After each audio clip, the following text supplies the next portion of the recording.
முக்கியமாக டிவிக்கு வாரிசுகிட்ட கேட்குறேன். அதாவது டிஎம்கே ஏடிஎம்கே வேணாம், நீங்கள் வந்துட்டு அண்ணன் விஜய், அதாவது தமிழக வெற்றி கழகம் வேணும்னு சொல்லி நீங்கள் தேர்ந்தெடுத்தீங்க. எதுக்கு? ஊழலாட்சியை தூக்கி போடணும், அதுக்கப்புறம் பொறுப்பற்ற பணியாளர்கள்லாம் இங்கே இருக்காங்க, அவங்களாம் நல்லபடியாக வேலை செய்யணும் அப்படின்ட்டு. சென்னை அண்ணாநகரில் மழைநீர் வடிகால் வந்து தோண்டி வச்சுருந்துருக்காங்க. ஒரு வாரமாவது தோண்டிட்டு அப்படியே விட்டு வச்சுருக்காங்க. அந்த இடத்துல ஒரு வாரத்துக்கு முன்னாடியே பார்த்தீங்கன்னா ஒருத்தர் பைக்கை நிறுத்தி வச்சுருந்துருக்காரு. அவருக்கு ஒரு எர்த்து ஷாக் அடிச்சிருக்கு. அதை ஃபீல் பண்ணி பக்கத்தில் சொல்லியிருக்காங்க. அவங்களும் வந்துட்டு ஈபிக்கு கால் பண்ணி கம்ப்ளைண்ட் பண்ணியிருக்காங்க. அவங்களும் வந்து பார்த்துட்டு ஏதோ எர்த்து லீக் தான், அது ரெடி பண்ணியாச்சு, ரிப்பேர் பண்ணியாச்சு சொல்லிட்டு போயிட்டாங்க. நேற்று பெண்மணி இறந்துட்டாங்க. சரிங்களா? அவங்க கூட இருக்கிறது அவங்களோட பொண்ணும், அந்த பொண்ணுக்கு ஒரு குழந்தை. இப்போது அவங்க அனாதையாயிட்டாங்க.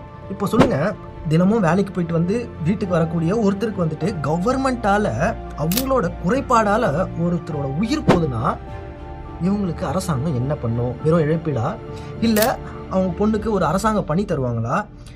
இல்லை அதுக்கான காரணம் உள்ளவங்களை அனைத்து பேரையும் அரெஸ்ட் பண்ணி தூக்கி உள்ளே வைப்பாங்களா? என்ன ஆக்ஷன் எடுப்பாங்க?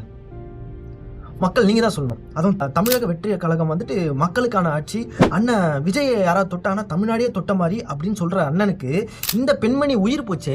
அந்த அண்ணனோட உடம்புல எங்கேயாவது அந்த தமிழ்நாட்டு உள்ளங்கள் ஒளிஞ்சிருந்தா அந்த வழி தெரியும்ல? தெரிஞ்சதுனாக்கா என்ன பண்ணுவாருன்றதை கமெண்ட் பாக்ஸில் மென்ஷன் பண்ணுங்கள்.